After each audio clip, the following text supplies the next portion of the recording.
जय जगन्नाथ। जदि बाथरूम रे आपण माने गाधौछंती नारी माने महिला मान कथा कहूची ताले ए तीनोटी भूल केबे हेले करंतु नै। ए भूल करबा द्वारा आपण घर जे कोनोसी व्यक्ति मुरबी अछंती किबा आप प्रति स्वामी माने होची केबे कोनोसी कार्य उन्नति करिवेनी केबे धनर तांकर होची बढ़िबनी जो उन्नति हबनी सब अभाव लागि रहितबो से कोनोसी कार्य सक्सेस भी पाइबेनी। तीनोटी भूल कहूची आपण कोन करछ जोटा जो माने भी करछ से सुधरी जांतु। आपण जो बिंदी लगाउछन केबे हेले बाथरूम लगे देई आसंतोनी।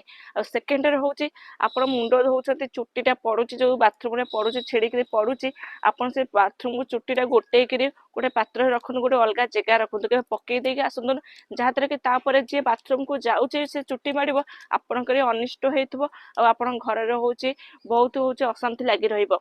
आ थर्ड कथा जो ततले गाधे के फेरुछंती कोनोसी जो जे कोनोसी बाल्टी अछि आपण बाथरूम रे केबे खाली रखंतु नै सेतरे जल भरी करी रखंतु। ए तीनोटी जिंस कथा मानतु देखबे आपण घरे सुख शांति समृद्धि लागि रहितबो आ धनर उन्नति ही हेतबो।